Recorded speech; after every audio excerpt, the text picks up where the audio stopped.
So very good morning to all and very good evening to the people who have joined from New Zealand and some parts of the world. We are waiting for Registrar sir to sign in because he is having some technical problem. So he will be signing in a moment. So today webinar is a national level webinar, but the invitation has been given to many parts of the world also because there are two companies who have involved in the program. One is from Singapore, Deep Tech, and another is from New Zealand. So here we have got two eminents in the program, so who are going to join with us for this program. So let me welcome you all the participants who have joined, and all the university chancellors, vice chancellors, and faculty, NSS coordinators from all over India, and faculty from all universities of all India and some other country also. I welcome you all at the outset, and our Vice Chancellor sir, Dr. Shyam Prasad Garu, and Dr. Sankar Registrar Garu, and myself, Dr. Vivekanand Kattimani. I am a professor and NSS Program Coordinator of Dr. NTR Health University, and we are having yes, Kishore From Singapore. He is a CEO Deep Tech, and Uneeq Sokolich, he is a Global Vice President from New Zealand. So with the permission of Dr. Sankar Garu, Vice Registrar. Sir, shall we begin the program, sir? Okay, Vivekananda, good morning. Good morning, sir. Yes, sir. So today's program is chaired by Registrar, Honorable Registrar, Dr. NTR Health University, Dr. Sankar Garu. So with the permission of chair, I am going to start a welcome address.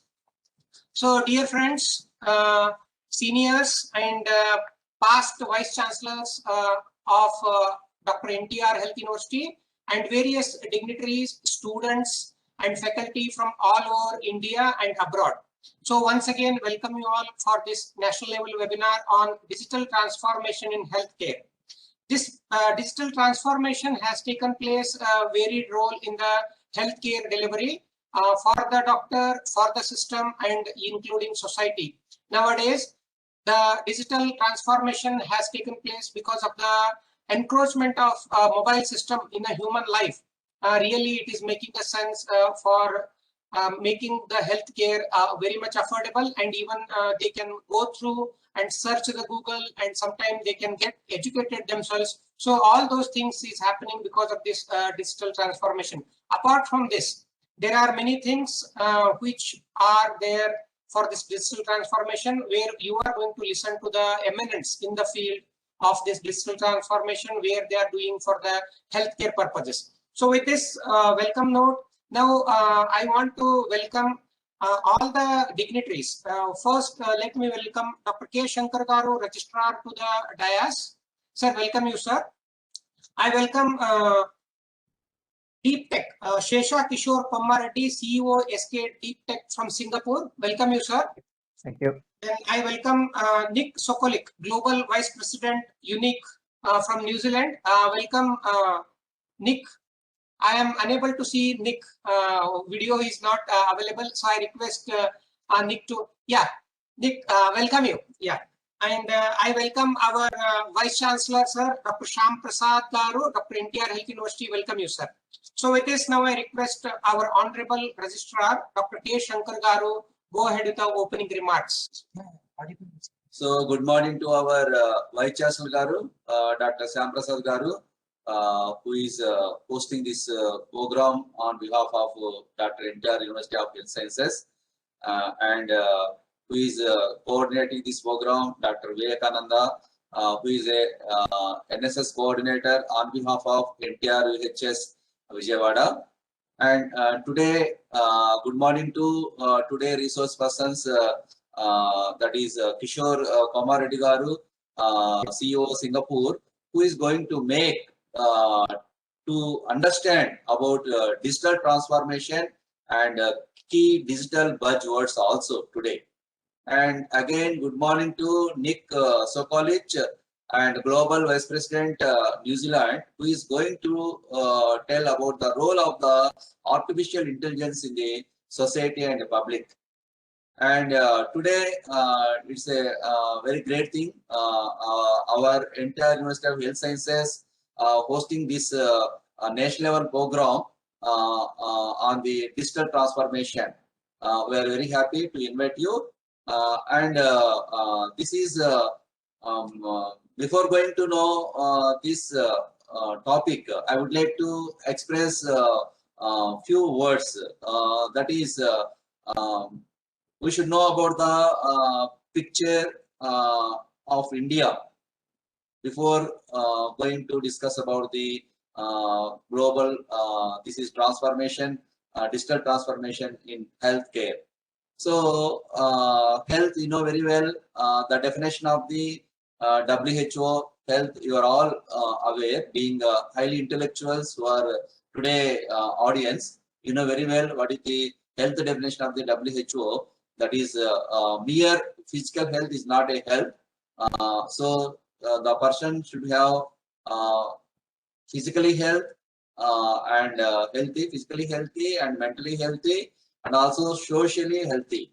So socially, all these parameters to fulfill, the candidate or person should have economical healthy also, economical or financial healthy. So that is a very fundamental thing to achieve this physical health, mental health and social health.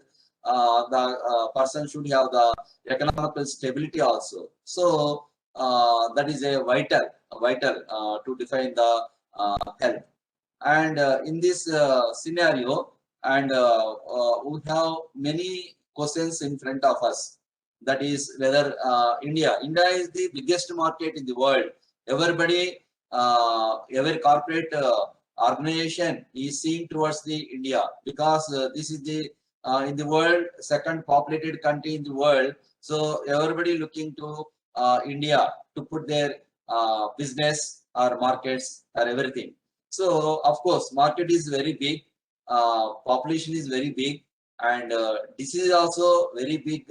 So both in infectious diseases and non-infectious diseases, we are in the top in the world. India is the top in the world. So when we are the top in the infectious disease and non-infectious disease, when India is the top, automatically the market also will become top. So everybody looks on India to concentrate to sell their products, either in the health or others. So automatically the people are focusing, concentrating on India to market at India. This is good. But only thing is today topic we are having, that is that CEO Garu is going to tell about the big data and predictive analytics are very useful in healthcare, and also this is and also artificial intelligence which is going to be shared by Uneeq Sokolich, and in public health they are very useful, and they are useful in the development of various diseases which are using both in infectious and non-infectious diseases, and also developing the drug discovery and drug development also they are useful, and also we can say they are useful for the oncology. In oncology, tumor markers, development of the tumor markers. So all these things innumerable are there, and the resource person is there. Vivekananda will tell what is the role of the this digital transformation in healthcare. That is the topic of the Vivekananda today. So my urge is a little bit different to the audience. So any technology, or science, the fruits of the technology and science should reach the downtrodden people, poor people, or middle class or below middle class. But the situation in India is completely different. The situation is so inequality is very high in India. So financial equality is not at all there. Total inequality. We are living in a total inequality, especially financial and also social also. So all the things is going on in India, even in the politics also. It is completely, just now we discussed about socially well-being. Socially well-being is not at all possible in India, because it is completely India divided by the caste system. So total India divided by the caste system, and all politics and revolving around this caste system, politics and developments also linked to this caste system, and development also linked to this financial stability. So this is a very big picture. Without knowing this picture, and we are talking the new technology and science and all these things are very good. We are appreciating this new technology, but only problem is we should all the intellectuals are there.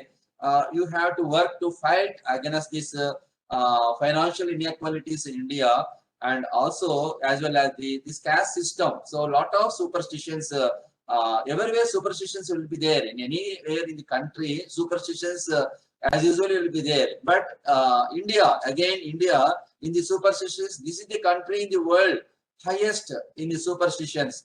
So a lot of superstition. This also will lowering the quality of the public health care in India. So we have to think about the abolishing the superstitions in India, and also abolishing the caste system in the India, and abolishing the financial inequalities in India. Then only we can achieve make in India and real India and great India we are expecting. So today, because the big audience are there today with these resource persons, they will enrich you with all the knowledge of the artificial intelligence and digital transformation and role of digital transformation in public health. I wish you all the best. Thank you very much. Thank you. Thank you very much, sir, for your opening remarks.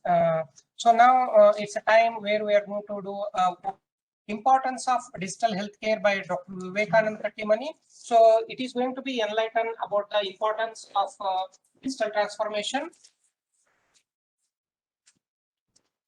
So thank you once again for the audience.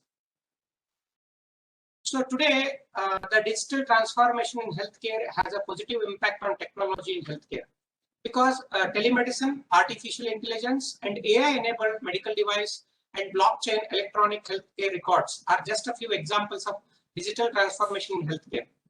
They are completely reshaping health professionals in relation to decisions about treatment plans and health outcomes.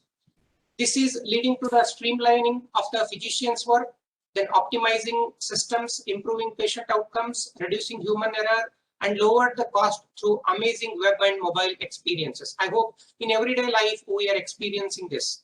Digitization connects the doctors directly with the medical facilities for a short-term work, for making it easier for physicians to provide on-demand healthcare to the clients in a specific circumstances that match their talents, expertise, and schedule. The big data used in healthcare lowers the rate of medication errors.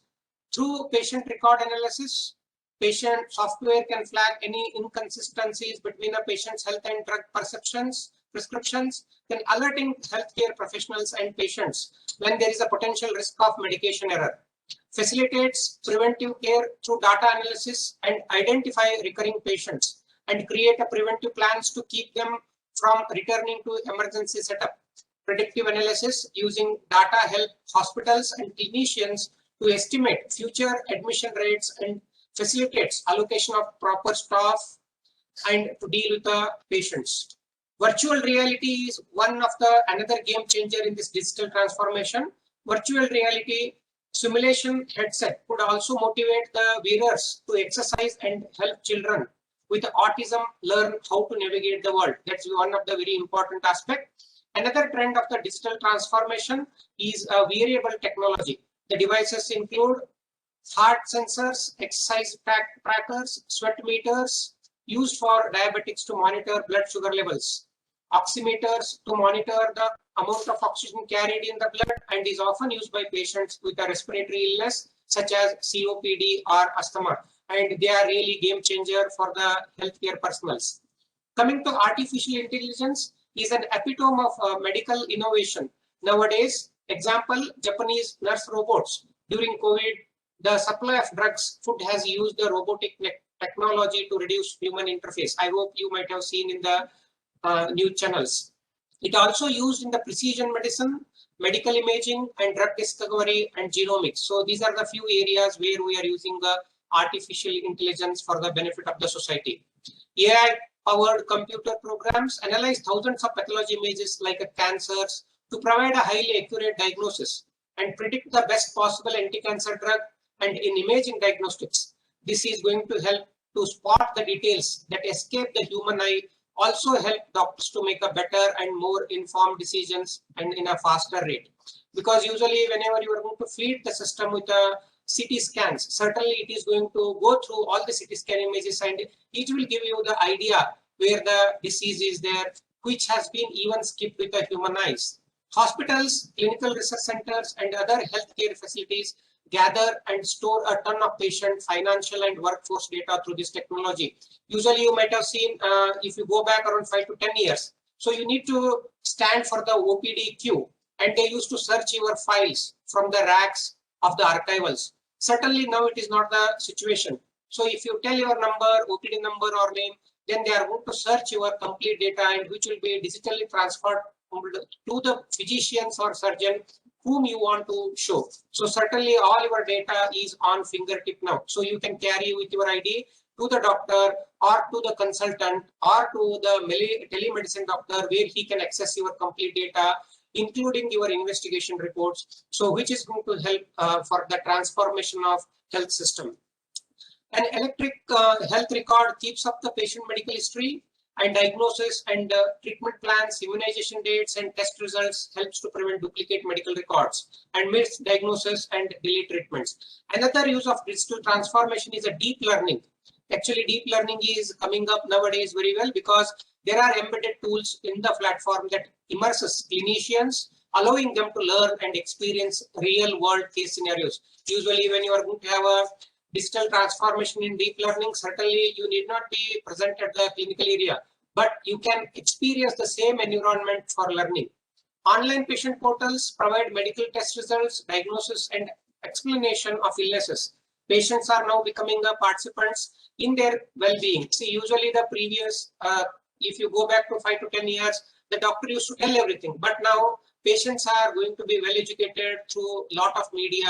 They will learn themselves, and they will understand what the doctor is going to talk. That's one of the important things, because the learning is very important phase for the keeping up of the health system in a proper way. Then coming to a few things which are really changing the world of health science. That's a robot assisted surgery, virtual nursing assistants, clinical trial participant identifier, connected medical equipment, dosage error reproduction, and administrative workflow assistant, etc., to name few uses of digital technology. Power of artificial intelligence and machine learning will unlock an enormous resource of real world data that will reshape our understanding of how healthcare can be best delivered. Hope this insights has enhanced the knowledge of importance of digital transformation. In day-to-day life, we might have adopted many practices, including outpatient registration desk to the billing and discharge desks, where everything is being digitized.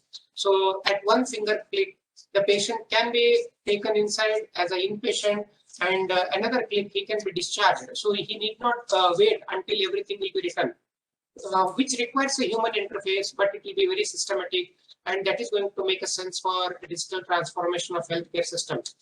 With this brief importance of the digital healthcare, I thank university authorities for shouldering the responsibility of organizing and convening this national level webinar for the benefit of mankind, and especially involved in healthcare and technology. Not only doctors, even engineers who really make the technology. Nowadays, even the computer science people who are making all these algorithms, and they are writing the software systems for the betterment of the healthcare system. And actually they need a very close association of the doctors, what we want. And if we say them, then definitely they will be ready with the software system, which is going to help us for communication to the patients, proper diagnosis, and better treatment options. With this, once again, I thank all the audience, and I thank our chair, Dr. K. Shankar Garu, for giving this opportunity to give away some important points on importance of digital healthcare. Thank you. Now it's a time to welcome our one of the speaker on understanding digital transformation, key digital buzzwords. So now I request Shesha Kishore From Singapore, CEO Deep Tech Singapore. So before Kishore Garu will start the speech, I will give brief about Kishore. Kishore is an experienced professional having more than 30 years of industry experience in managing IT solutions. He holds master's degree in mechanical engineering from Wayne State University, USA, a certified PMP and National Merit Scholar. He enjoys meeting and adopting new technologies that can help and solve industrial problems and benefit people. And he traveled extensively in America, Europe, Asia Pacific, and Middle East, and worked with the multinational Fortune 500 companies. And his last stint was RGE Group, where he has headed and spearheaded digital transformation drive to many groups. He is serving as a sectorial committee member in the Education, Skill and Entrepreneurship Committee, also an advisor in Singapore Board of India Business Chamber, closely associated with the Singapore Business Federation in assisting India-specific business missions. So with this brief introduction, now I welcome Kishore Garu to the dais. Sir, over to you. Thank you. Yeah, thank you very much. Welcome all. Thank you very much for giving me this opportunity. Today, I'm going to talk about digital transformation, especially to the healthcare industry. So Keep that you the can presenter mode. Yeah. Okay. Yes, please. Yeah. Thank you all for coming for this webinar. Today, I'm going to talk about digital transformation in healthcare. So to give a brief introduction about myself, I used to have a company called SK Computers. We started in 1994 in Visakhapatnam. And later in 2002, we moved to Singapore and started a software development company here. And last year, we started 2 deep tech ventures in India, concentrating on digital transformation solutions to clients, mainly concentrating on artificial intelligence, IoT, analytics, and other related areas. So we started off in 1994 as a private limited company. 99, we made it limited. 2002, we started our Singapore operations. And 2020, we started 2 deep tech startups, one in Hyderabad, Telangana, and another one in Visakhapatnam, AP. So we have 5 brands. One is AI Asia, mainly concentrates on artificial intelligence chatbot development. Another is Analytica, where we do predictive analytics dashboard reports. And another is Smart Cities, where we do ISO 37120 quality certification for smart cities.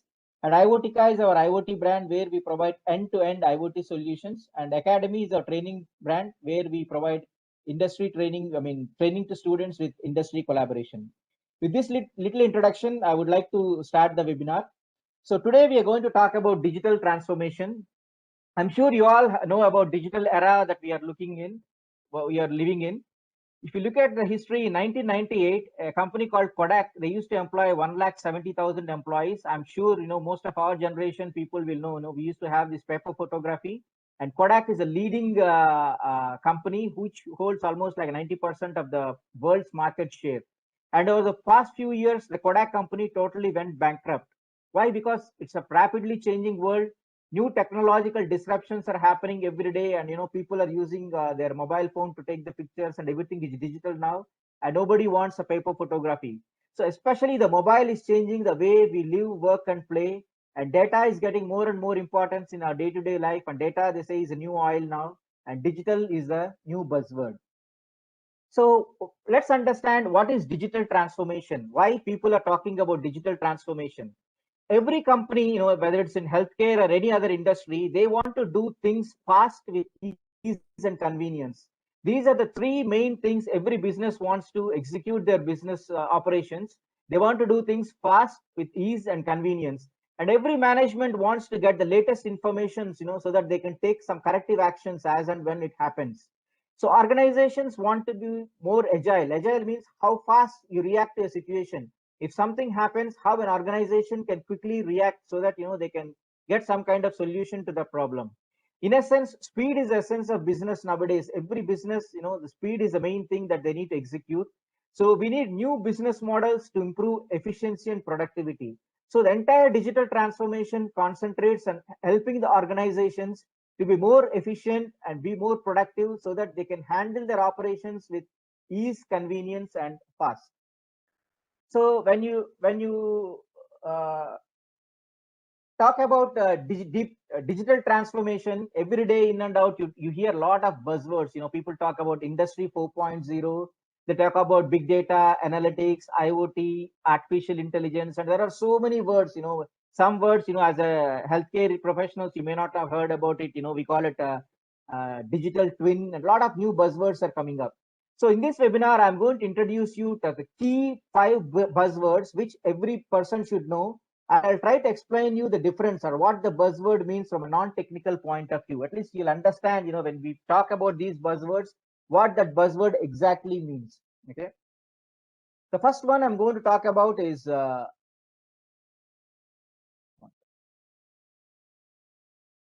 Industry 4.0. This is a word we quite frequently hear. So if you look at the history with the industry, with the introduction of mechanization like steam power, that started a revolution in the history that we call it a first industrial revolution. So the first industrial revolution happened in the history with the introduction of steam power. And then the second industrial revolution happened with the introduction of mass production and assembly line because of the introduction of electricity. When electricity was introduced, it enabled mass production and assembly line in the manufacturing, and we call it a second industrial revolution. And the third industrial revolution happened with the introduction of computers and automation. That's what we call the third industrial revolution. Now we are witnessing what we call fourth industrial revolution, introduction of cyber physical systems. That means every gadget or a system or a equipment is connected to the internet, and they can communicate through another machine to machine communication, or the machines can communicate to the human. This is what we are witnessing now. This is called the fourth industrial revolution, or otherwise nicknamed as Industry 4.0. So Industry 4.0 is mostly about cyber physical systems, how the connectivity is improving between machines and humans, and how the information is being transmitted from one machine to another machine. So when you talk about Industry 4.0, you're looking at the industry at a whole. So you don't have anything like Industry 4.0 software or Industry 4.0 hardware, because you are talking about a revolution that's happening, and then this is a general term that we refer to all these things about digital transformation. So Industry 4.0 is the overall picture, but it won't have any specific hardware or software on its own. Okay. The next buzzword you keep hearing is big data. So let's understand what is big data and what is the difference between data and big data. You all know data. Data we measure in bits and bytes. But in order for a data to be called as big data, mainly it should satisfy three main things. So the first one is the data should have a huge volume, gigabytes or terabytes of data. And second characteristic is variety of data. So the data can be in any format. It can be in a text format, it can be in a video format, it can be an audio format, a PDF, any kind of format. And the third characteristic is velocity of data. So the data will be coming to the system from different sources at very enormous speeds. With the split of a second, you'll get a lot of information, and the data will be coming with huge amounts of data. And the data will be coming with a variety of data like maybe text, video, audio, or different formats. If the data comes or have all these three characteristics, then it is called as big data. So big data is nothing but the data that is coming up to the system in huge volumes, in different varieties and different forms of data, and with velocity of data. Like every second, you'll be getting a lot of data to the system. So ordinary systems like, we used to call Oracle or relational database management systems, they cannot support big data, because the way they're structured is, for example, in Oracle, you have to store the data in a particular space, and then whenever user wants to retrieve the data, you have to go to that particular space and retrieve the data in a particular format. But big data, as we mentioned, there is no format, but data can be in any format, and data keeps coming at enormous speed. So the traditional systems cannot support these big data. That's why people have come up with a lot of new softwares that can handle big data. And other softwares that are available in the market are mainly Hadoop and Cassandra and all those things. So as a non-technical person, what you need to understand is big data will have volume of data, variety of data, and velocity of data. And traditional systems cannot handle big data, and you need systems like Hadoop, Cassandra, and other new technologies that can handle big data. Okay. Now let me talk about business analytics. This is another buzzword, you keep hearing in the market, business analytics. So let's understand what do we mean by analysis before we go to analytics. Let me explain you this with help of an example of an MSET training center. They train say 10,000 students, and then they send them for an MSET exam. And after the exam results are announced, they will analyze the results. So they will analyze and then come up with nice charts and say how many people got more than 90, how many got less than 40, how many failed, and all those categories they will analyze, and they'll come up with the reports. So what we say is these reports are postmortem reports. You're analyzing a situation which already happened, and as a management, when they look at the report, they say, okay, what action I'm going to take based on this report or data. So what management wants is predictive reports. They want to know more about the future, what's going to happen in the future, so that they can take some corrective actions. This is what exactly analytics does. So analytics, what we do is we take the existing data and then correlate the data with the past historic data we have in the organization, and use some kind of statistical technique, and then come up with analytics reports. Basically, we project how the business is going to perform in future. So if you go back to the same example of the training coaching center, so we take the existing strength of the students, for example, the training 10,000 students, we correlate with the historic data of the organization, and then say out of the 10,000 students, okay, these 10 students are likely to get more than 90, these 20 likely to get less than 40, these 20 may fail. We give the detailed report of prediction, how the future is going to be, which is very useful for the management, because based on the report, they can take some corrective actions. If they know if these people are going to fail, immediately they can implement some kind of measure so that they can control the outcome. That's why this analytics is getting popular day by day, and the analytics reports can be generated in what you call a lot of areas. For example, you can have analytics dashboard reports for say marketing, sales, operations, or any area you can develop these kind of reports. This is about business analytics. Now let me talk about the next buzzword you keep hearing is about artificial intelligence. So artificial intelligence is there from n number of years, but why recently this got popular and everybody is talking about artificial intelligence? So earlier in artificial intelligence, what we used to do is we used to teach a computer how to do it, and based on the tasks the computer will perform. Let me explain you this with the help of say a chess game. We feed the computer, so the computer can calculate the n number of next moves, and then it will decide what is the best move, and then it will play using that best move. All right, that's how we used to program the computer using artificial intelligence. But there is a game called Go. It is an ancient Chinese game. It's a strategy game, and there is no way you can write a program to play the game, and only humans can play because of a lot of plus and minus, and you have to do a lot of strategy thinking, and then only you can play the game. One gentleman got an idea. How come we cannot? How come computers cannot play this game and only humans can play the game? Then he realized the way the human brain works is we teach how to play a game. We teach a human a set of rules on how to play the game, and then the human starts playing the game, and over a period of time he will start playing the game. He play, and he gains experience in playing the game, and then he becomes a master.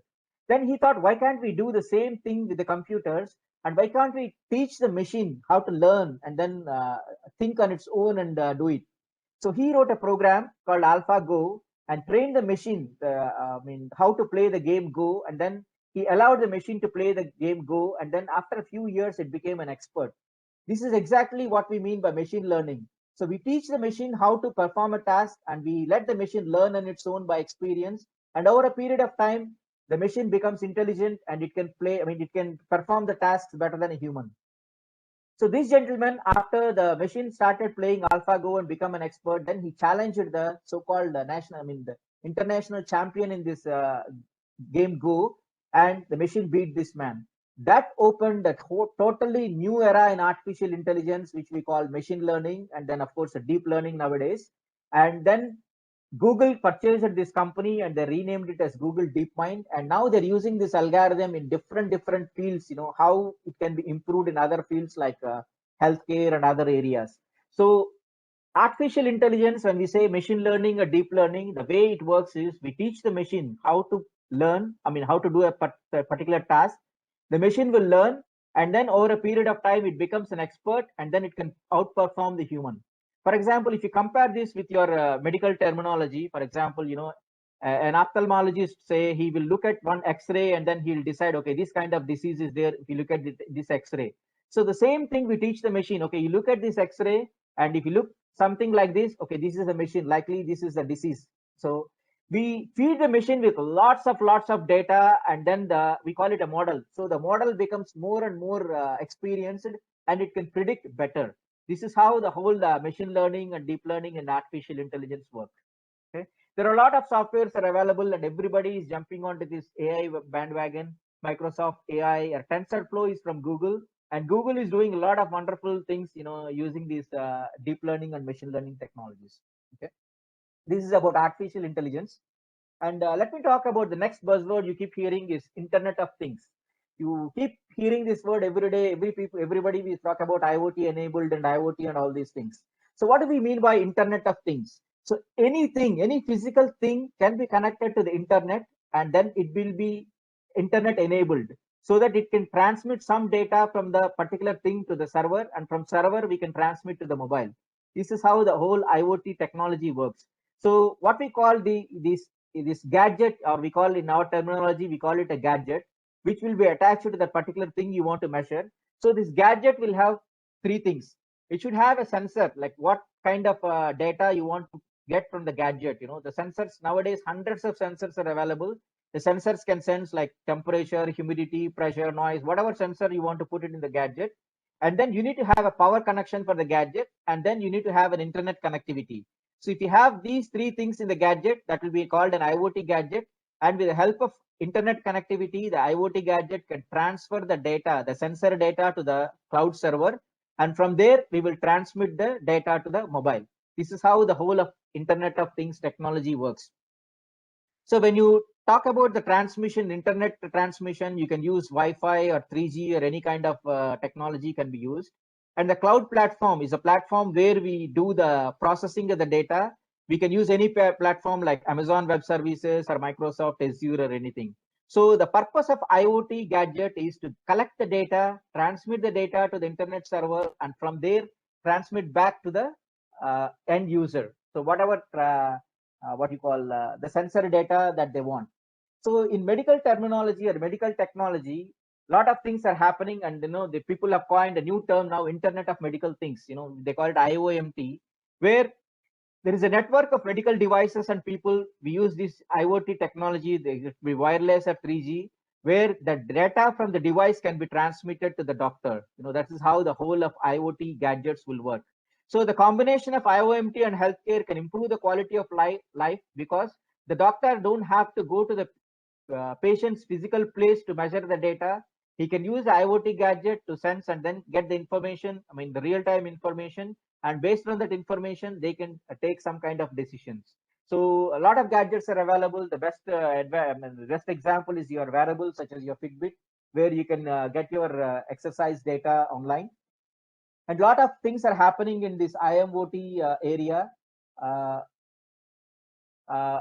You can nowadays, there are a lot of neural sensors are available. It is possible to understand the neural signals in the brain, and then it can be transmitted to the doctor. We call it neurofeedback. And then China is using a lot of these things, and especially in the schools, where students need to wear these neural gadgets, and automatically they're linked to the teacher's server, so that they can monitor the mood, or how much concentration or attention they're paying while they're learning. A lot of technological things are happening. There is another thing is what we call embedded skin patches. These are like very stretchable, disposable, and they're very cheap. So when you put the patch on the patient's body, then they will transmit the data, whatever the patch, the sensor that is supposed to collect the data, automatically it will be transmitted to the doctor's server. So a lot of use cases we can talk about IoT. So in essence, these 5 things are what you are supposed to know as a non-technical person also, because you keep hearing all these buzzwords every day in and out. So when we talk about digital transformation, all these terms will come under what we call is a broad word is deep tech. So deep tech consists of all these technologies like artificial intelligence, IoT, analytics, and all these things. So using these technologies, we try to help or try to solve the customer's pain points using digital transformation. In digital transformation, we use all these technologies to come up with a solution to a problem that can help assist the business to improve their outcome. Okay. So when we talk about digital transformation, the purpose of digital transformation is mainly about 3 topics. The first one is how an organization interacts with the outside organization. You may be talking to your vendors, you may be talking to your customers and all those things. So the first thing is how an organization will communicate with the people or outside the organization. Maybe they are vendors or customers or contractors. So what type of applications they use. Normally, the organizations may use digital marketing. Instead of advertising in a traditional way in a paper, they can go for social media marketing, digital marketing, so that they can advertise about their services to the clients, or they can take orders online. That they can digital transform the way the organization can take orders online, or they can transform to help better vendor management, so the vendors can get the information or send the information online, so the hospital administration can get the information, mainly about how the organization communicates with outside the organization, with the customers and the vendors. That is the first thing in digital transformation. The second thing is, how do you improve the process efficiency and productivity, increasing the speed to deliver the quality of service? This is something to do with within the organization, how you redefine your process to deliver better, to improve the process and quality of service, mainly speed and quality of service. You can implement a lot of process improvements, and we have a lot of technologies. We talk about value stream mapping. So we identify the existing setup process, and we identify how the process should be. We call it as is and to be, and we identify the gaps, and we try to use the digital technologies to close this gap so that the service can be improved. Or you can talk about predictive analytics. Just now I mentioned about analytics. So predictive analytics helps a lot of organizations to better understand how the future is going to be down the line in 3 months or 6 months, so that they can better prepare, the organization can be better prepared. Or you can introduce a lot of automation technologies to improve your process efficiency. So this is the second thing in digital transformation, how you improve the process efficiency inside the organization. The last thing is, you may come up with a totally new digital business model. So evolve a new business model where you will transform yourself as a better organization, changing everything. Maybe you can introduce, say, a telehealth division, the total division using digital technologies. It's a totally new business model, got nothing to do with your internal process or your external customers or vendors. This is the third thing in digital transformation. Organizations can come up with a totally new digital business model. Okay. So let me talk about some use cases where this digital transformation can be helpful in organizations, especially in healthcare. The first use case is digital marketing. The organizations can take advantage of the digital marketing to communicate with their clients or vendors. Earlier, when you want to advertise, you would spend a lot of money and give a paper advertisement, then you don't know whether your customers, your audience, whether they have really seen the advertisement or not. But with the help of social media advertisement, it is very cheap, convenient, and then the main advantage is you can measure your campaign. For example, you send, say, 10,000 emails to your customers. For example, the same webinar, you send an invitation to a lot of participants, inviting them for the webinar, and then you can measure your campaign. That means after the webinar, the campaign is over, you can analyze, how many people have come from which location, which area, which geography. All these things can be analyzed so that it will give some kind of insights into your customer base, so that you can better serve your products. This is the first use case. The second use case is in maintenance management. In hospital, you have lot of equipments and assets. It's very difficult for you to keep track of all these things. When the machine is going, the machine is ready for the next maintenance. When was the last time you did some maintenance on this machine, or how much you're spending in this machine, or how much the vendor is spending on this machine. A lot of things can be digitized nowadays, and then all the things you can get reports with the touch of a button. This is the main advantage of digital transformation.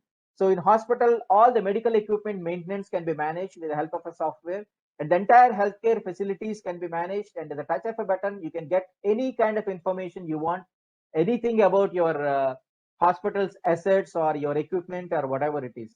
This is one area where digital transformation can help. Another area is fleet management. Nowadays, a lot of IoT gadgets are available where you can put the gadgets inside, say, for example, your ambulance, and you can keep track of your ambulance, minute to minute. For example, the ambulance went out to fetch some patient, and you don't know where the ambulance is, at what time exactly it is going to return back to the hospital, because you may have another emergency case, you may have to send the ambulance. So with the help of these IoT gadgets, they will always be connected, the ambulance, to your computer system or your mobile, so that you can know the exact location of the ambulance. Not only that, as I said, in digital transformation, the advantage is you can generate variety of reports. You can say what is the driver behavior, how many times you turn on the brake, and how much fuel it has. A lot of information you can do, you can analyze. And this is one other advantage of using IoT gadgets for fleet management. So another use case is, as I said, analytics and dashboard reports. So people are moving from postmortem reports to predictive analytics reports. Let me explain you two words that you keep hearing about analytics reports. First one is predictive analytics reports and another is prescriptive analytics reports. So predictive analytics reports is, as a management, okay, I want to know how many patients are going to come, say, next month in May. So the system will automatically generate, as I said, it will take the existing data, correlate with the past historic data, whatever data we have for the past 5-10 years, use statistical techniques, and it will immediately generate a report showing, okay, this many number of patients are likely to come in the next month of May. That is predictive analytics. So prescriptive analytics is, okay, I already know, like last year May, I got like say 1,000 patients. So I want to get, let's say 1,200 patients. So what am I supposed to do? So you need a data scientist who will analyze the data, understand the patterns, and he will see what measures we need to take from an organization point of view to achieve the target of 1,200 patients in May. This is what we call prescriptive analytics. So it depends on the organization's need. We can go for predictive analytics or prescriptive analytics, and a lot of dashboard reports can be generated from hospitals' point of view. Hospital management dashboard or patient experience analysis. This is one area where digital transformation is helping a lot. Patients are, they want to have a better experience when they engage with the hospital. They don't want to wait in long queues and all these things. So how a hospital can improve the patient experience? You can generate a lot of reports based on your data, not only for hospital management, you can even do for patient experience analysis. This is about analytics dashboards, and they can help in the healthcare industry. So the next use case is AI powered chatbots. So a lot of visitors will come to your hospital and they may have a lot of questions, but unfortunately there is no person that can answer in your website or your Facebook page or anywhere. So we are using these artificial intelligence powered chatbots, where these chatbots, the patient can key in the questions to the chatbot, and the chatbot can answer all questions that are related to the hospital, whatever information that the user wants to know. And nowadays we can do voice chatbots also. Patients no need to key in the text, and they can talk to this chatbot, and the chatbot can reply in voice. And we are in a position to do these voice chatbots in a lot of local regional languages, so that the users can have a feeling of they're talking to a chatbot. So the latest in this, we call it conversational AI, conversational artificial intelligence. And the next thing in conversational artificial intelligence is digital humans.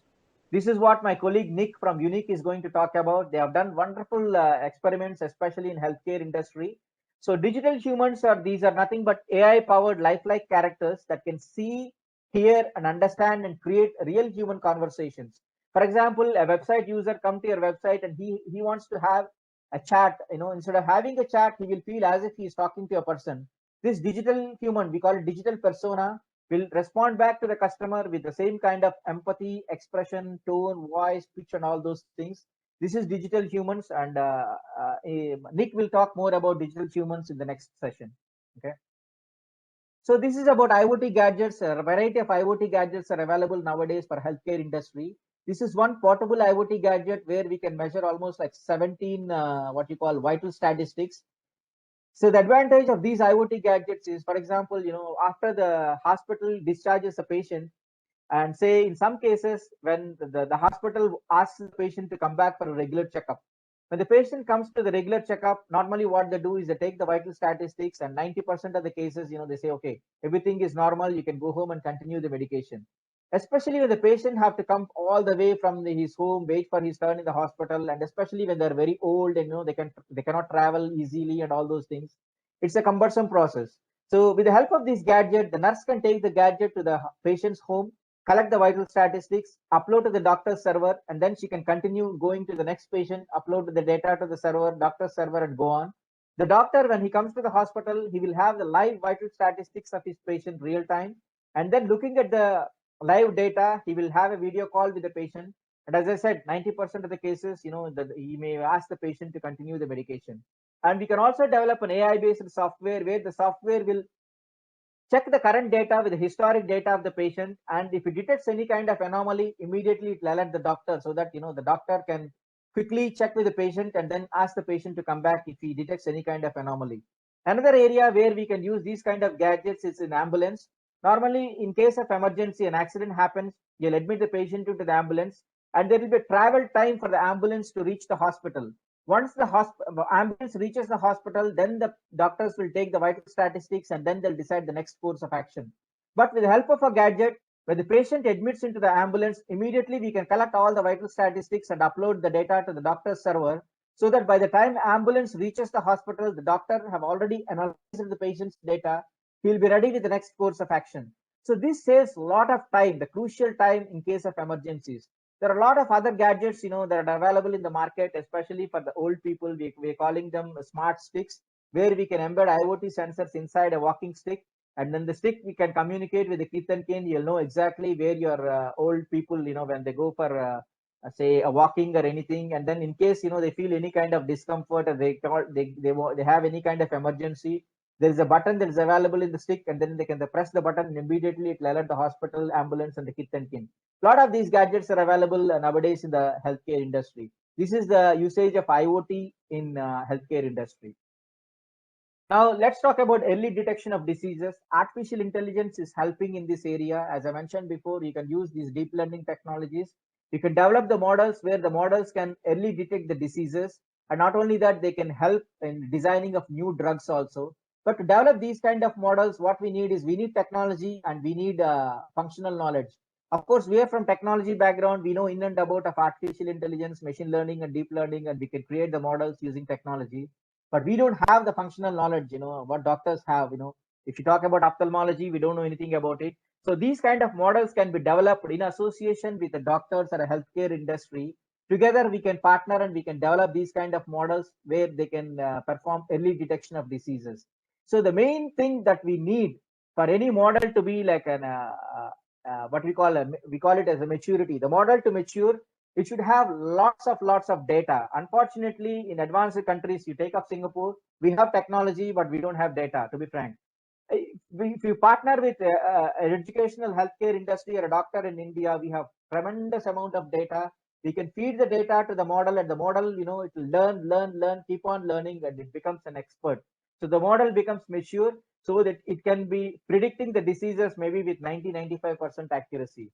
So these kind of models we can develop using artificial intelligence, deep learning, and machine learning technologies. So the next use case is what we call RPA bots. We call it robotic process automation technology. This is more about process automation. For example, as a healthcare industry, you have a hospital and you get, say, you purchased something, say a healthcare product. I mean, say some kind of disposable units or something, and the company will send you an invoice. Normally, what you do is you need a person. He will collect the invoice. He will open the invoice. He collect the key data, and then he's in the same data into another hospital system. So he's repeating the same data. He's collecting the data from the invoice and keying in the data to the hospital system. All these kinds of processes can be automated through computers, and now the computer program can open the PDF file, can collect whatever information it needs to collect, maybe the vendor name, the invoice amount, tax, whatever it is, we can program it, and he will collect the data and automatically input the data into the hospital system. So these kind of things can be, these processes can be automated using RPA bots. This is one area where digital transformation is happening. We call it robotic process automation or RPA bots. So another area, of course, this is quite familiar. I mean, you might all been hearing about this. Is we call it electronic health record. So electronic health records are nothing but digital version of the patient's data that can be transferred or stored in one place where it can be accessed from anywhere. So you can keep data of the patient's medical history, diagnosis, medication, treatment plans, immunization dates, allergies, whatever information you want to keep, you can keep in, so that this information can be accessed from the touch of a button from any system. Because nowadays this can be online and the data can be accessed from anywhere. And in fact, Government of India is planning for this health card system where they want to digitize these health records for all the Indian citizens, so that the information can be accessed from any hospital anywhere in India. So this is one area where digital transformation is happening or going to happen in India.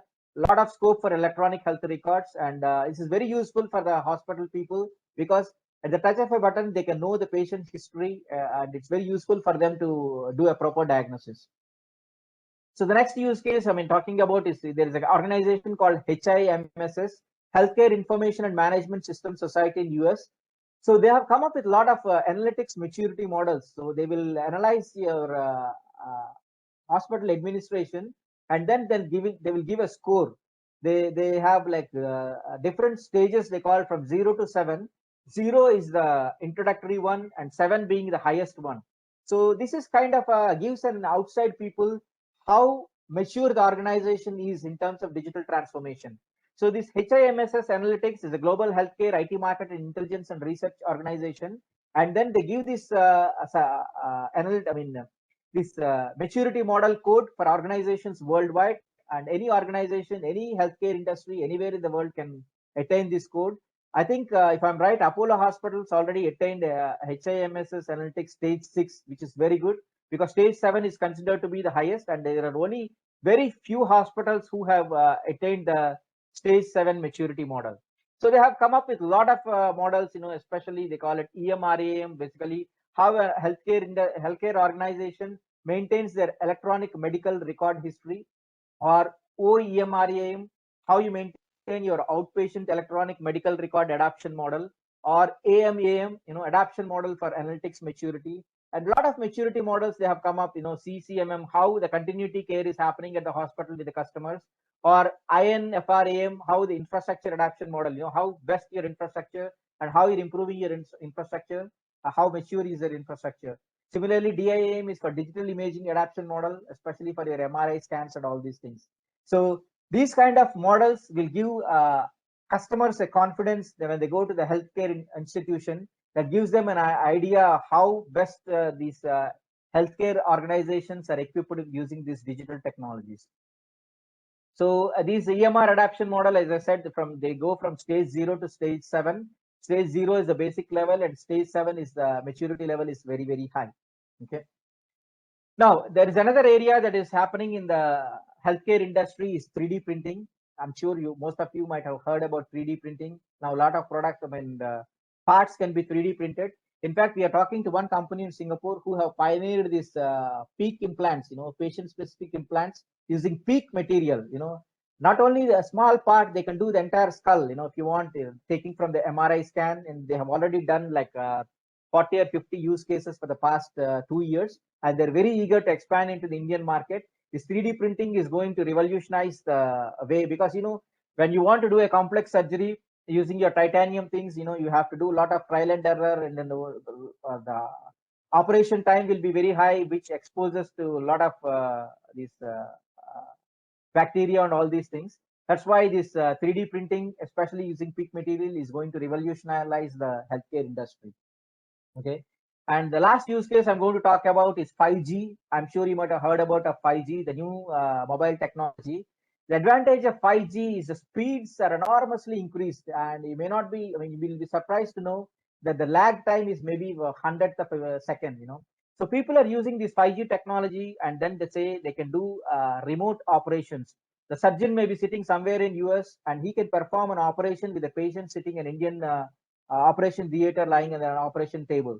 And China, they have experimented, they have developed this technology. And in fact, recently they have conducted the first 5G remote operation. Of course, they have operated using an animal, and they tried it with a remote place, maybe 30 miles away, just to try the technology. Thank you very much. So if any questions, you kindly raise your hand, otherwise put in a chat box, which will be answered at the end of the session. So now it's a time, now I'll request, you can stop sharing. Okay, yeah. Kishore Garu, yeah. So now I request Nick, Global Vice President, Uneeq.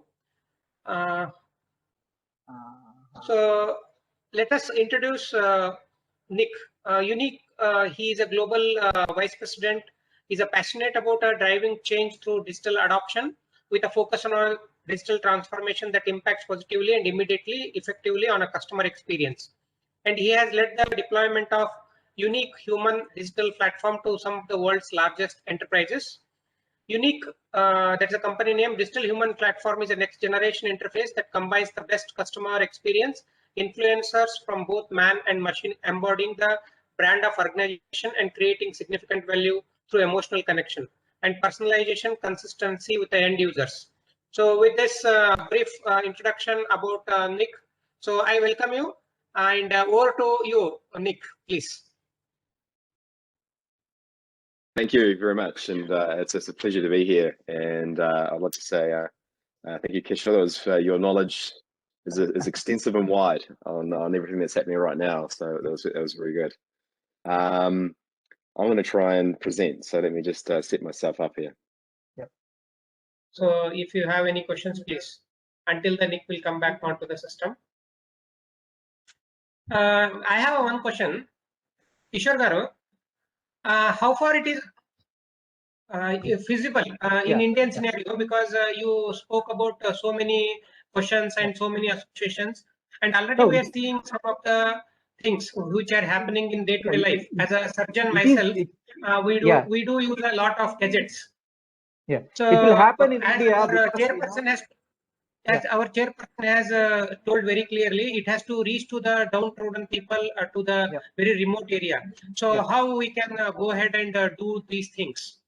See, it is possible in India because earlier the technology is, for example, we want to develop a hardware or software. You need to go to the specific space, install the hardware, and then install the software, and then only you can use it. Now, because of the cloud technologies, we can install it in our cloud server, and that can be connected to anybody, anywhere in the world. All you need is an internet connectivity, and you can access the system, and you can start using it. This is the main advantage of digital technologies. And moreover, since once we develop, more number of people can use the same thing, so the cost is very, very less. This is the main myth, that exists in healthcare industry in India. Everybody thinks, digital transformation is very costly, which is not true. It's very cheap, very affordable. Only thing is you should have that commitment from management side to go for digital transformation. And a lot of technologies or softwares are available nowadays, web-based, and you can just take advantage of that. Okay, thank you very much. So one more, how you can secure this data, because big data, there will be so many hackers, where the people will feel scary. Yeah, as I said, I wanted to cover only like 5 buzzwords. Actually, there is another webinar where I'm going to talk about maybe like 20-30 buzzwords, so that you will get some kind of awareness of what these technologies or what these buzzwords are. Cybersecurity is mostly like how you secure your system. And even though we do a lot of cyber security, but still people are penetrating. And what we have noticed is only the financial sector concentrates more on cyber security. And unfortunately, healthcare industry, they don't care much about cyber security. You'll be surprised to know in Singapore, we have completed the electronic health records, and the patient information can be accessed from any healthcare in hospital in Singapore. And unfortunately, they didn't concentrate much on cyber security. And a couple of years back, there was a security breach, and 1.7 million health records were stolen, including Prime Minister's health record. Then they realized, the importance of cyber security. So then they realized, somebody was targeting this. Of course, people will target, they want to get the data. So it's one area where we need to concentrate, especially we are opening everything to the internet. You have to be very careful in cyber security. Sure. Yes, sir. Yeah. I have a doubt. The thing is, with robotic surgery is quite expensive in India. For the last 5 years, people are doing what is prostatectomy and other things at Visakhapatnam, and most of the centers they are following. Urologists, general surgeons, laparoscopic surgeons. They are quite expensive, more than 2-3 lakhs like that. Will the 5G, what you say in China, they have already conducted a very similar thing with animals 30 miles away. Would it bring back to the price to a lower end? It is not about price, it is about convenience. So suddenly you have an emergency case in India, only the doctor may be available in US. Quickly, you can communicate with them and they can conduct the surgery from the hospital in US. That is advantage. Yes, the price will come down only if the volume is there. If you're talking about only like few cases, initially the price will be very high. The promise of 5G is the lag is very less. It's almost like 100th of a second. So it's like almost, you're performing as if you're in the same room. Yeah, that is the advantage of 5G technology. Right. Thank you. Thank you very much. Yeah, sure.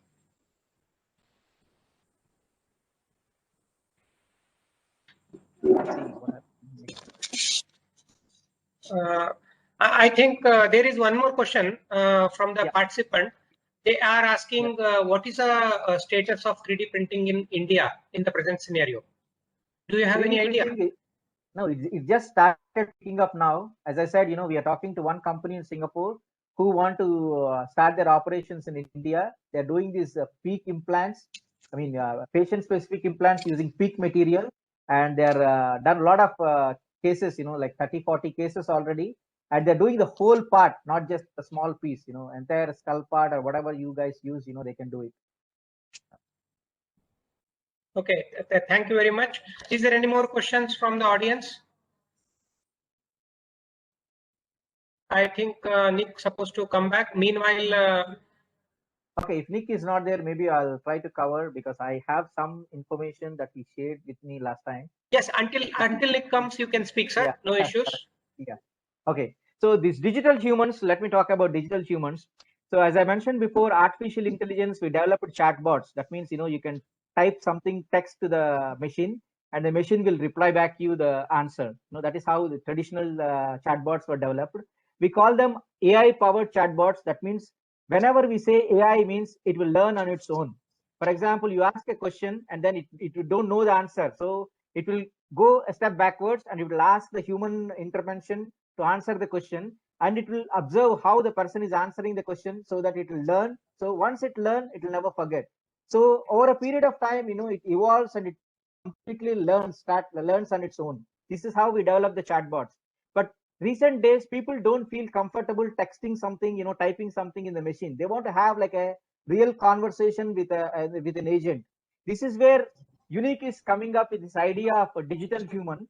This digital human is nothing but a persona, we call it. Is just an image in the screen which will talk to the person with human expressions, empathy, voice, and all these things. So the way it works is this digital persona will be connected in the back to an existing chatbot software. So it will collect the voice of the user and then it will transfer the voice to the chatbot software in text. It will get the answer from the chatbot software in text and it will reply back with the voice with same kind of human empathy, expression, and all these things. So Nick and his team have experimented this using this technology in a lot of hospitals.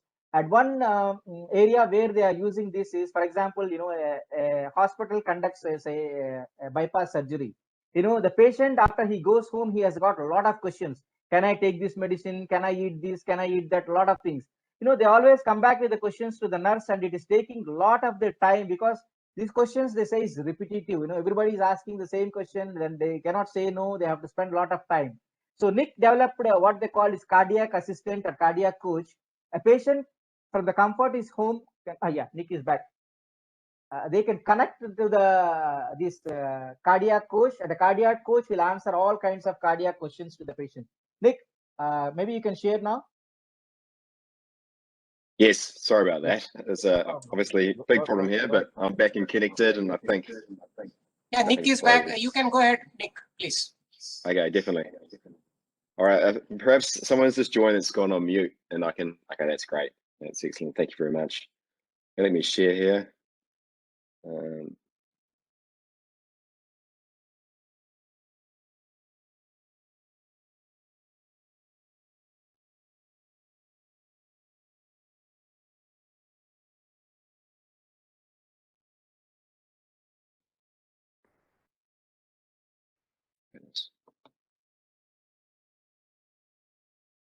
All right.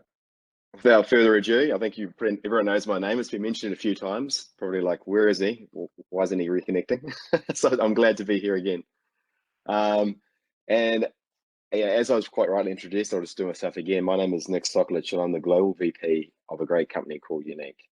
And we're in the business of bringing artificial intelligence to life so that our customers can create great experiences and have an emotional connection with their patients, their clients, and their citizens.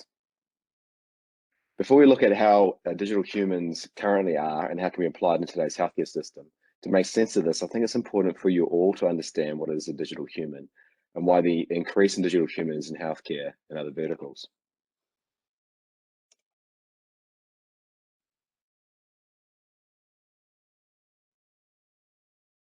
The human touch is ubiquitous.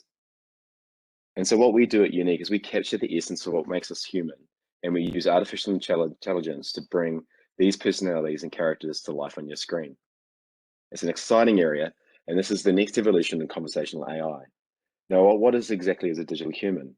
Well, rather than me explain this, I think it's better if we let our famous digital human, Sophie, explain exactly what digital humans are and what they can do.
So Sophie did a great job. And what is important to note in that voiceover that you heard is actually running on our platform. It's an AI generated voice, and all the characters and personalities you saw are also generated in real time.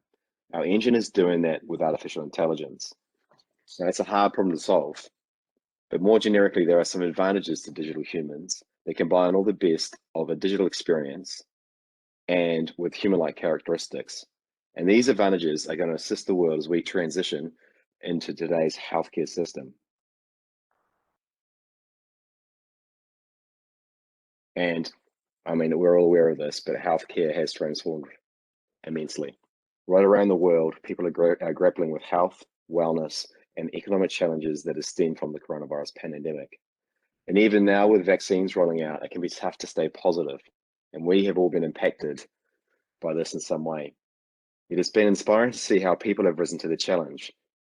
And I'm sure there's many people here in the audience today that have helped with this. So whether you are patient facing, you're supporting frontline staff, or in fact, you've had any role that's been involved in responding to this pandemic, right now in this presentation, I want to say thank you. Thank you for everything you've done and everything you continue to do in your specific healthcare systems in your country. It's no exaggeration to say that COVID-19 has changed the world and driven changes in healthcare that's evidence that suggests that these changes will be permanent. And as we begin to unpack about how coronavirus has impacted us personally, as well as across healthcare institutions, what I've been inspired is by the role that technology has played to help transform healthcare system in this very short amount of time. It's definitely creating a lasting impact, whether it's in tech advancements in telehealth, contract tracing, remote monitoring, and of course, AI, and they've all quickly become the new norm in patient care and overall patient experience. So as technology continues to play a role in our healthcare systems globally, we believe it's of vital importance to remember that the human connection should be at the heart of experience. That warmth, sympathy, and understanding of medical professions, patient-facing or not, is just as important, if not more important than ever.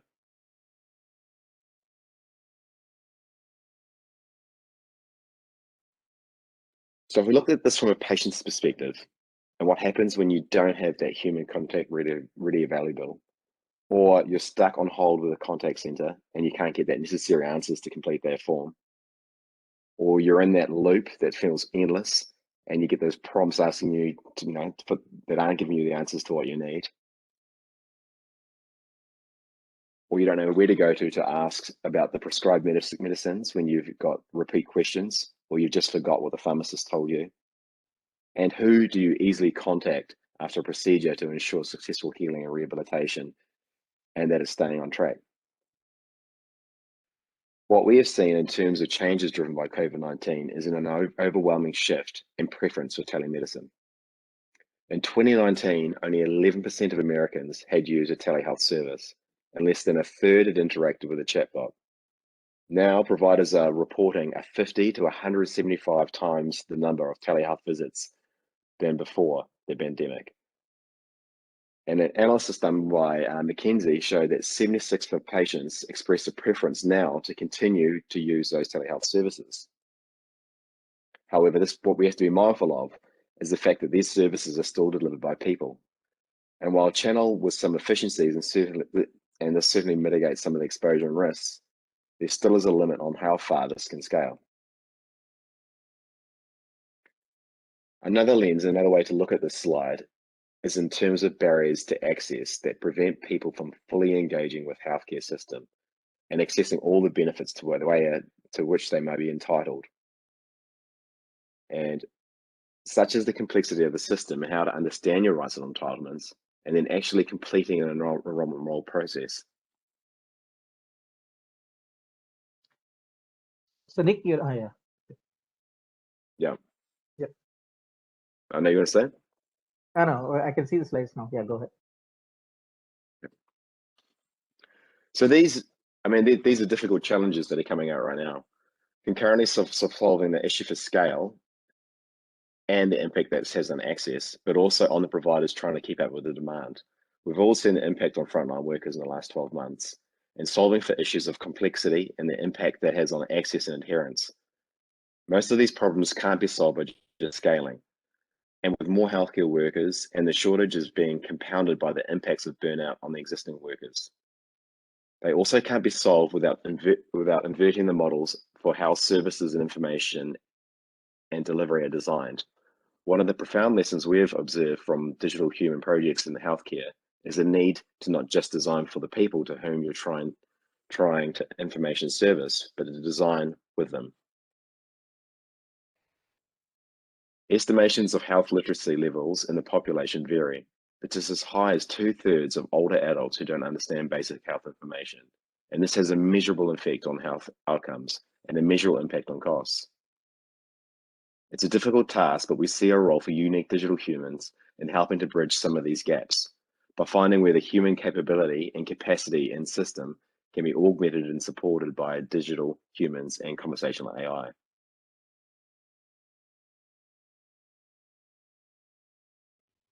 Now, here's an example of a role just like that. So this is our COVID-19 advisor, Sophie. Now, she was created last year in early April 2020 to answer some of the most common questions around coronavirus using live CDC and WHO databases. Sophie became a free public health advisor, updating people on the latest news and guidance while providing real-time advice on how to stay safe based on trusted sources. Critically, Sophie was an example of how this load can be lifted from frontline workers. At the beginning of the pandemic, we saw people who were so desperate for information and they were isolated from sources that they might normally use. And they were showing up with questions just like this at hospitals. From coaching to educating, answering questions on medication, and helping people sign up for insurance, digital humans are doing a broad number of healthcare jobs today. They're available to anyone who can hold an open-ended conversation about virtually anything. And they use non-verbal cues that lead to deeper connections and more rewarding interactions. They can serve up dynamic, engaging healthcare content or any other educational support that offers mental stimulation and engagement. Now, all of this would not have been possible without the advancement of AI and more specifically, conversational AI in healthcare.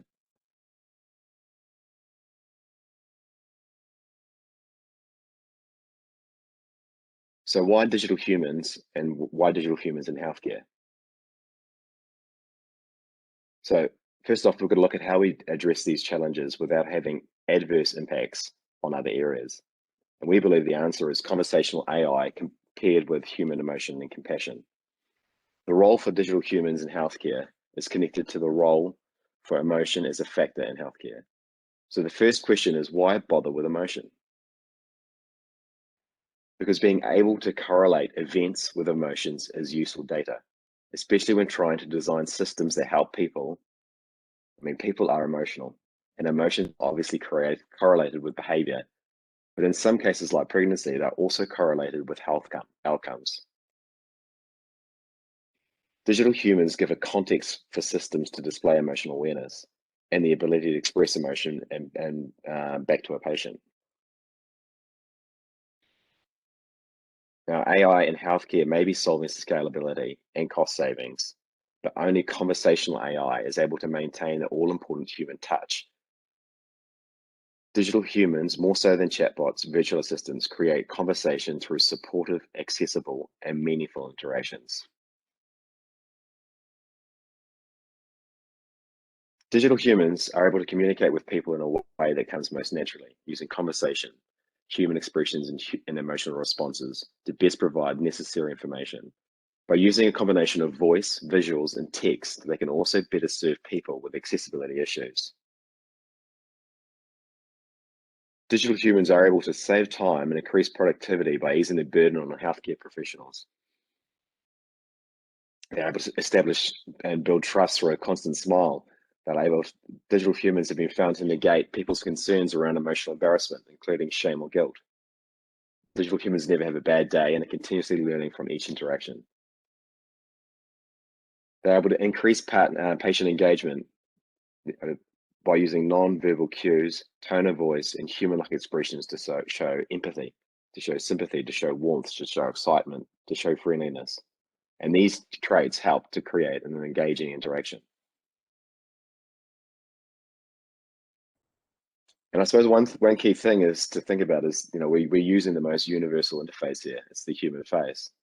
And this human interface is this human face that is the most universal interface is available and at any place at any time and can converse in 72 different languages.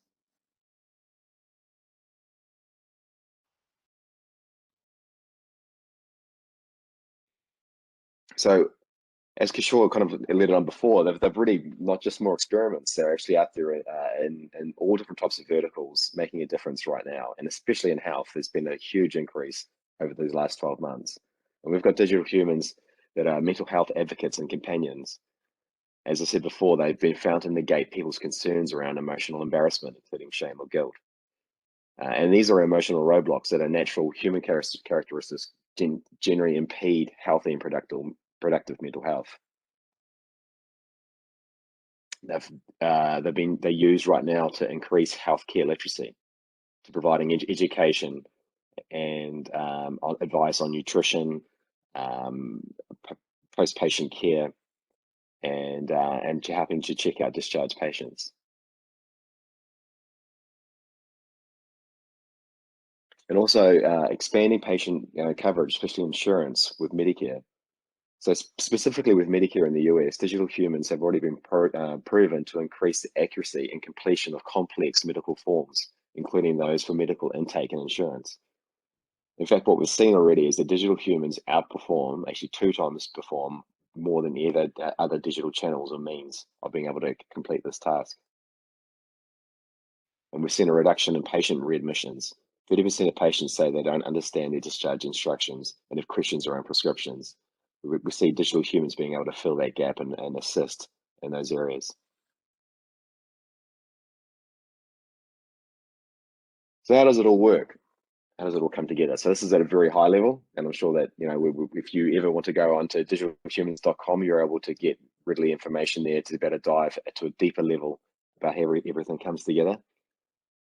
But at a high level, a digital human is made of 3 parts: the user interface, Uneeq's digital human service, and a conversational AI. On the left, the user interface. Now we've done digital humans on personal computing devices, mobile devices, and kiosks. We have SDKs to embed digital humans in your own website, and also a native iOS SDK. Within the UI, there are a number of choices that can be made how people will interact, and these will often be use case and accessibility dependent. So you'll be able to use either speech, gestures, or interacting using the device, such as touch. In the middle, our platform, where we take and prepare input and where responses are rendered. You can think of a conversation with an end user a little bit like a video call, where one end is a human, but instead of another human at the other end is actually a digital human. And on the right is conversational AI. Now we've shown a lot of different AI conversational systems, NLP systems there, but really there is there isn't any NLP system that we shouldn't be able to integrate to, and we expose that can expose an API. And we've got documentation to be able to assist people to be able to help create and stand up solutions just like that. One last thing I would like to leave before we jump over this slide is a quick comment on privacy and data flows. This often comes up, and it's critical in health context. This architecture allows customers to contain the systems of record in their own environment. Our platform only ever talks to an interface to which we send whatever input the end user has provided, and from which in return we get whatever the digital human is instructed to say and show in return. We don't talk directly to any backend systems, and the resulting transcript data which is flowing through our system is redacted by default. This is by default and only ever in transit, and we log the transcript if the customer requests what we do. And we only log the transcript if the customer requests that we do.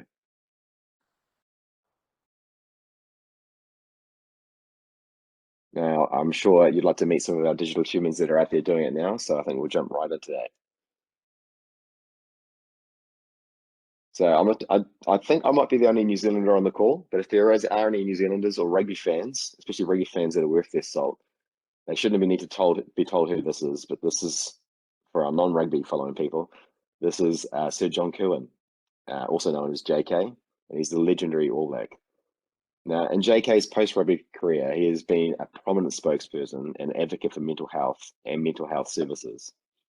He is the co-founder of Mentor. Mentor is a mental well-being and sleep coach app. Now, it uses a digital human, and the digital human in this stage is actually a digital version of Sir John Kirwan. He's known as Digital JK.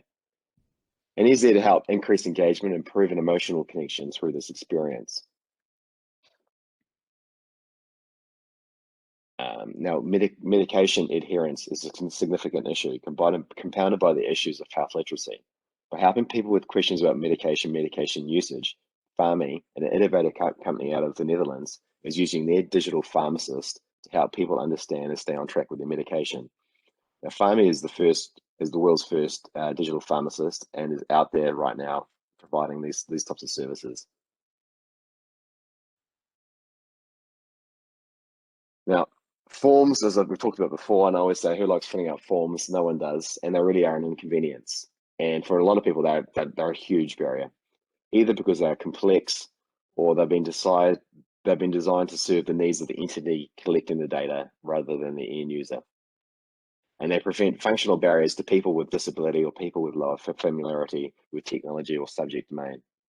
Max is an example of how digital humans can help making a significant milestone in many American lives, becoming eligible for Medicare and just making it a whole lot easier to navigate.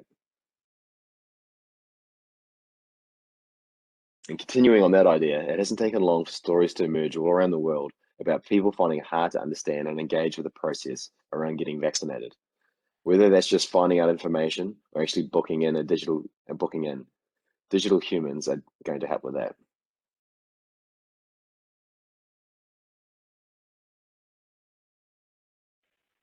And with the increased take-up and the ongoing preference for telehealth, digital humans can help perform the basic triage before they go into hospital.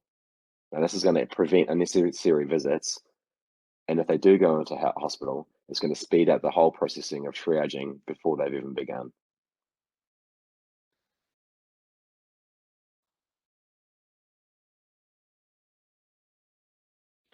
So quickly, as an outcome of today's session, I wanted to provide you with a couple of next steps that you can go and do right now. I encourage you to check out digitalhumans.com for more information, and also please jump into our creator platform. That's where you're actually able to get in there and use our creator platform and get started and start creating digital human experiences right now.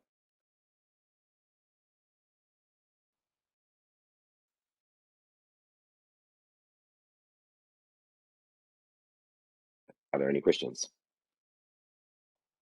Yeah, thank you very much, Nick, for your time and being considerate. There was a technical glitch. Still, you have come back, and I am very happy that you have enlightened everyone, because this is a little, what you can say, very advanced science with the information science and AI and all other things. I hope definitely these technology and digitization definitely going to help for future healthcare. So now the next session, before going to the question answer, concluding remarks by our Vice-Chancellor, Honorable Vice-Chancellor Dr. Shyam Prasad Garu. He doesn't require any introduction. He's a surgeon basically, and by passion he's a teacher, and he is heading the Dr. NTR Health University, Andhra Pradesh. So welcome you, sir, and over to you. Please, you can give the concluding remarks for today's national level webinar. Then after your remarks, we are going to take up few questions. Thank you very much. Thank you very much, Vivekanand.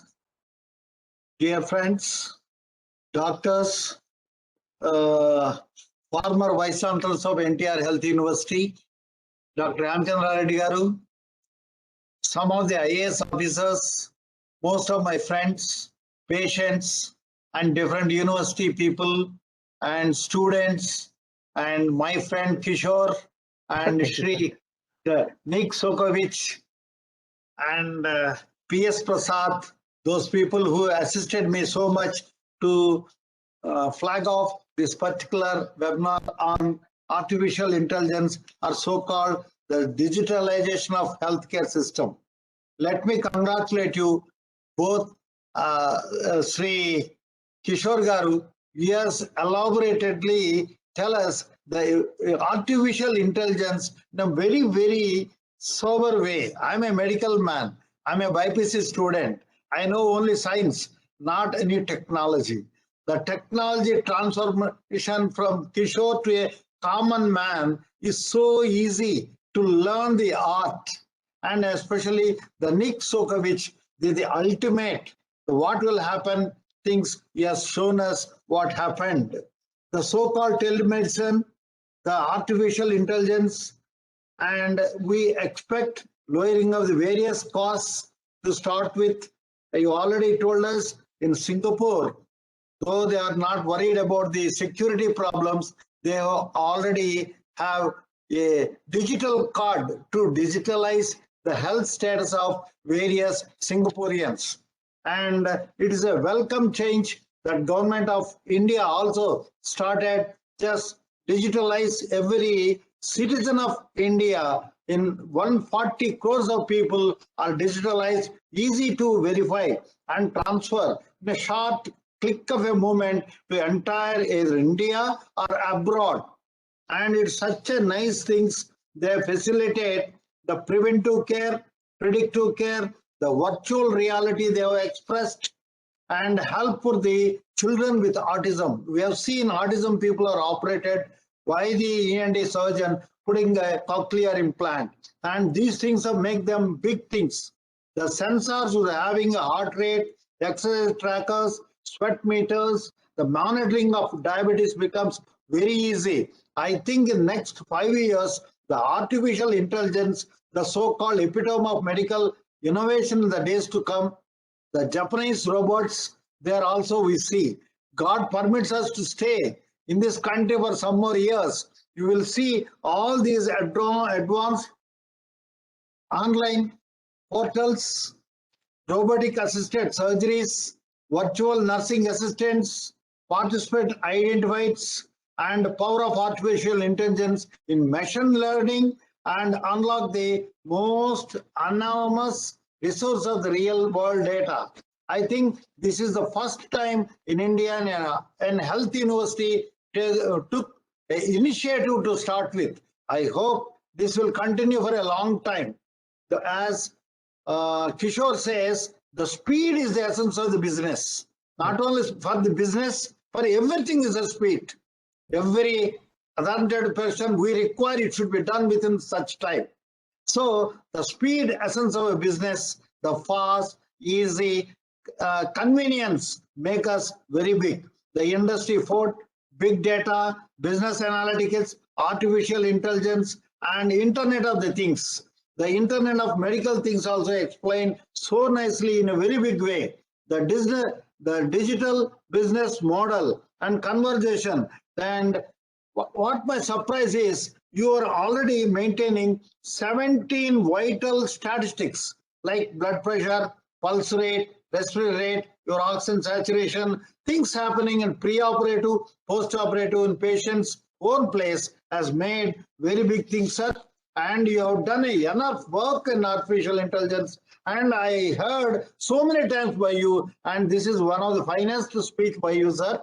And the early detection of the cases, and the new drugs, how much you design a new drugs, RTF bots, EHR, OMROM, MOM, CCMM, information, and EMR, adoption of a model. The 3D printing, what you said, is started now, and most of the neurosurgeons, they point out at what level it is operated and what is the type of incision you will make, because the nearest route and safest method the surgeon needs. Not only knife, you should know the various parts which are coming across his knife. You have to go there and do it. Especially the so-called laparoscopic make is minimum invasive surgery in all branches of surgery, cardiothoracic, neurosurgery, urology, and everything. Everything is digitalized now, and we have seen what is called, and in different places, you are operating at different places, and you already told me that these people and the animals, they will subject it to a human being soon. And this usefulness to a human being. Second, the great man Nick has already reached a peak. Yes, he has made an innovation in various forms of a human being. One is a Negro, one is American, one is Japanese, like that. That make this country, which is having 140 crores of people and talking to the own man and their own language. They say something spectacular, sir. Both of you made this particular thing is wonderful batch. And there are so many people are seeing this one, especially the IAS officers, and the most important, the people who are planning for healthcare system in this Andhra Pradesh and the entire country. Make this one very important, and frequently we will meet you, sir. Yes, especially sir. Kishore Garu. The next two other things also you plan within a month or two, and we'll go with a speed. I will make you a MOU with you and Nick Sokolich. I thank you very much profusely. On a Sunday, you make is a vibrant Sunday for us. Thank you very much, sir. Go over to Vivekanand. Thank you very much, sir, for your concluding remarks. So now this is a question answer session. There is a one question from the audience, Ramu. So he asks, is it good to use artificial intelligence in medical field? I think anybody can take up a question. I mean, of course, artificial intelligence is being used in every field now. Sometimes you may not even know that you're using artificial intelligence, and it is the future. So definitely we'll be using it in every field. Okay. I think Kishore has answered. As a surgeon, if I want to elaborate, basically artificial intelligence is very much needed nowadays, because we need to do a lot with big data, where the artificial intelligence is going to incorporate for so many things, diagnosis and even the treatment purposes. Thank you very much for the question and answer also. If no more questions, this is the time to go ahead with a vote of thanks with permission from chair. Dr. Shankar Garu, I'll go ahead with a vote of thanks. Shankar sir. No problem, you go ahead. Okay. I think sir is there. Sir is there. Yes. You can proceed. You can proceed. Okay. Thank you very much, sir. So we have come to the end of the question. End of the session. So I thank our Honorable Vice-Chancellor, Dr. Shyam Prasad Garu, for shouldering the responsibility to host this unique national level webinar on digital transformation in healthcare. Thank you very much for initiating this program, sir. And thank you very much for being with us on holiday. Thank you. I thank our chairperson, Dr. Shankar Garu, Honorable Registrar, despite of his busy schedule and holiday. So sir is there with us in the university premises, and he could be able to chair the session with the opening remarks. Thank you very much, sir, for your time and opening remarks. I thank both the speakers, Mr. Kishore Garu from Singapore and Nick from New Zealand. I thank you very much for your valuable time and sharing knowledge on digitization, artificial intelligence, and humanization to the healthcare professionals. Definitely, they will take this knowledge and it is going to be utilized in future for the betterment of the society. Thank you very much, Nick and Kishore, for your valuable delivery. All at the last, let me thank all the audience to make the program grand success, because in spite of holiday, huge number has been turned and they have joined for us to listen to this webinar. Thank you all and good day to everybody, and good evening to the audience from New Zealand and Nick and other western part. Thank you very much. So now we are leaving the webinar. Thank you once again. Thank you very much. Yeah. Bye, Nick. Bye. Nick. See you guys.